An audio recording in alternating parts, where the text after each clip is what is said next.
Hello everyone, chapter number second the sound of music beehive text book से उसका 6th paragraph. Last video में हमने देखा था कि जो एवालिन थी वो मल्टी परक्यूशनिस्ट बन चुकी थी। उनका शेड्यूल काफ़ी बिजी होता था और काफ़ी डिमांड थी उनके प्रोग्राम की, परफॉर्मेंस की। अब आगे देखते हैं। It is intriguing to watch Evelyn function so effortlessly without hearing. उनके फंक्शंस जो होते थे वो बहुत ही फैसिनेटेड होते थे, आकर्षित करने वाले होते थे, क्योंकि वो बिना सुने ही जो परफॉर्मेंस होता था उनका वो बहुत ही शानदार परफॉर्मेंस होता था कार्यक्रम में। In our 2 hours discussion she never missed a word. अब 2 घंटे जब ऑथर का डिस्कशन उनसे चला तो उन्होंने एक शब्द भी मिस नहीं किया। Man with bushy beards give me trouble she loved. घनी दाढ़ी वाले लोग जो है मुझे तकलीफ़ देते हैं, जिनकी दाढ़ी झाड़ीदार होती है वो मुझे तकलीफ़ देते हैं, ऐसा कहकर वो हंसती हैं।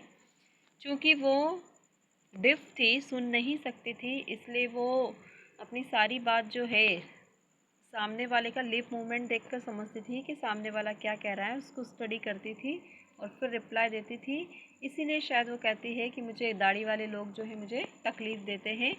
It is not just watching the lips, क्योंकि दाढ़ी होने की वजह से जो है लिप्स, सामने वाले के लिप्स नहीं दिखाई देते बराबर। It is the whole face, specially the eyes.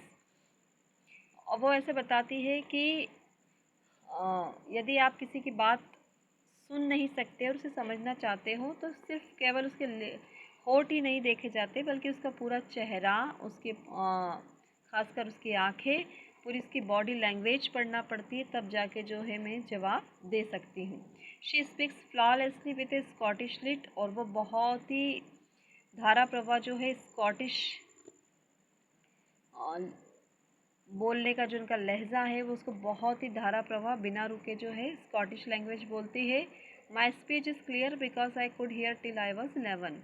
और वो ऐसा बताती है कि वे बहुत क्लियर इसलिए बोल पाती हूँ क्योंकि मैं 11 साल तक सुन सकती थी। She says but that doesn't explain how she manage to learn French and master basic Japanese.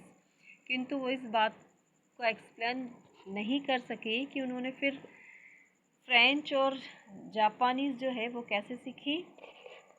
As for music she explain, music के लिए वो कहती है it pours in through every parts of my body, कि संगीत जो है वो मेरे शरीर के हर हिस्से से अंदर आता है और इसी तरह से शरीर के हर हिस्से से बाहर जाता है। शरीर का हर एक अंग जो है उस म्यूज़िक को महसूस करता है। It tingles in the skin, वो मेरी स्किन से अंदर आता है। My cheekbones and even in my hair, मेरे गालों की जो हड्डियाँ हैं उससे मैं म्यूज़िक को महसूस करती हूँ, यहाँ तक कि मेरे बालों से भी म्यूज़िक को महसूस करती हूँ। When she plays the xylophone she can sense the sound passing up the stick into her fingertips. वो कहती है कि जब मैं जाइलोफोन बजाती हूँ तो उसको जो महसूस करती हूँ, उसका जो साउंड है, उसको बजाने की जो स्टिक होती है उनके द्वारा जो है मेरी उंगली से महसूस होता है। But leaning against the drum she can feel the resonance flowing into her body. और वो ऐसे कहती है कि जब मैं ड्रम बजाती हूँ, ड्रम के ऊपर झुकती हूँ, तो उस म्यूज़िक का जो इको साउंड है वो मेरी बॉडी से उसको महसूस करती हूँ। On a wooden platform she removes her shoes so that the vibration pass through her bare feet and up her legs. और जब लकड़ी का प्लेटफॉर्म होता है, स्टेज होता है, तो वो अपने शूज़ उतारती हैं और उसके बाद जो वाइब्रेशन होती है किसी भी इंस्ट्रूमेंट को बजाने की, वो उनके नंगे पैरों से होकर उन तक पहुंचता है। Not surprisingly Evelyn delights her audience. In 1991 she was presented with the Royal Philharmonic Society prestigious soloist of the year award. और इसमें कोई आश्चर्य की बात नहीं है कि एवालिन कितना अपने ऑडियंस को प्रसन्न करती हैं। और 1991 में उन्हें मिला रॉयल फिलहार्मोनिक सोसाइटी का प्रेस्टिजियस अवार्ड, एक बहुत ही सम्मानित अवार्ड है जो 1991 में उन्हें दिया गया। Says master percussionist James Blades, God may haven't taken her hearing but he has given her back something extraordinary। उनके जो साथ में मास्टर परक्यूशनिस्ट जेम्स ब्लाइट्स जो हैं वो ऐसे कहते हैं कि ईश्वर ने उनके सुनने की क्षमता ले ली है, किंतु बदले में उन्हें कुछ अतिरिक्त जो है बहुत ही एक्स्ट्रॉर्डनरी दिया है। What we hear she feels, जिसे हम सुनते हैं वो महसूस करती है। Far more deeply than any of us, हमसे कहीं ज़्यादा गहराई से और हमसे बहुत ज़्यादा बेहतर तरीके से। That is why she express music so beautifully, और शायद इसी वजह से जो है वो संगीत को बहुत ही खूबसूरती से प्रस्तुत करती है। Evelyn confess that she is something of A workaholic.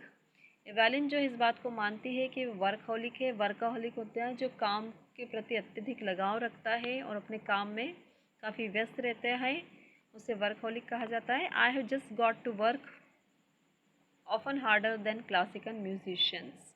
वो कहती है कि मुझे बहुत काम करना होता है और ये क्लासिकल म्यूजिशियंस जितनी मेहनत करते हैं, क्लासिकल म्यूज़िक के ऊपर काम करना बहुत ही कठिन होता है, परंतु उससे भी ज़्यादा जो है मैं उस पर अपने काम पर कंसंट्रेट करती हूँ। But the reward are enormous, किंतु जो उसके बदले में मुझे मिलता है, इनाम मिलता है, पुरस्कार मिलता है, वो काफ़ी बड़ा होता है। मेरी मेहनत के बदले में जो मुझे मिलता है वो बहुत उससे कहीं ज़्यादा होता है। Apart from the regular concert, Evelyn also give free concert in prison and hospitals. और अपने जो रेगुलर कंसर्ट होते हैं, रेगुलर प्रोग्राम जो होते हैं, एवेलिन उनके अलावा जो है जेलों में और हॉस्पिटल में फ्री कंसर्ट करती है, वहाँ के कैदियों के लिए, हॉस्पिटल के पेशेंट्स के लिए निःशुल्क प्रोग्राम वो वहाँ पर देती है। She also give high priority to classes for young musicians, और जो यंग उभरते हुए म्यूजिशियन हैं उनके लिए, उनको भी वो जो है विशेष प्राथमिकता देती है। And Richlin of the Beethoven fund for deaf children से she is shining inspiration for deaf children. और एन रिचलिन जो है एन रिचलिन बिथोवन फंड है बहरे बच्चों के लिए, जो वो कहता है कि वह एक चमकती हुई प्रेरणा है बहरे बच्चों के लिए। They see there is a now where that they can not go. वो जब देखते हैं कि एवेलिन जब ये सब कुछ कर सकती है तो वो भी वहाँ पर जा पहुँच सकते हैं। Evelyn Glennie has already accomplished more than most people twice her age. Evelyn Glennie जो है ऑलरेडी पहले से ही वो सब कुछ पूरा कर चुकी है जो उनसे दुगनी उम्र के व्यक्ति भी शायद नहीं कर सकते। She has brought percussionist to the front of the orchestra, और वो परक्यूशंस जो है उसको ऑर्केस्ट्रा में सामने लेकर आई है, क्योंकि अभी तक जो ऑर्केस्ट्रा में ड्रम वगैरह जाइलोफोन जो बजाया करते थे, जो परक्यूशनिस्ट होते थे, वो पीछे बैठा होते थे, परंतु उनको वो ऑर्केस्ट्रा में सामने की तरफ लेकर आई है। And demonstrate that it can be very moving. She has given inspiration to those who are handicapped people who look to say her and say if she can do it I can. और वह उन लोगों के लिए प्रेरणा है जो handicapped हैं, जो विकलांग है, और ऐसे लोग उसे देखते हैं और कहते हैं कि यदि वह कर सकती है तो मैं भी कर सकता हूँ। And not the list, she has given enormous pleasure to millions.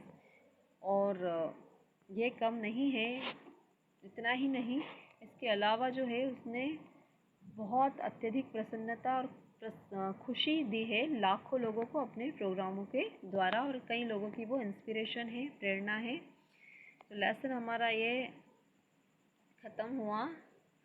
Deborah काउलेस के राइटर हैं। नेक्स्ट वीडियो में इसके क्वेश्चन आंसर्स देखेंगे। आज के लिए इतना, थैंक यू।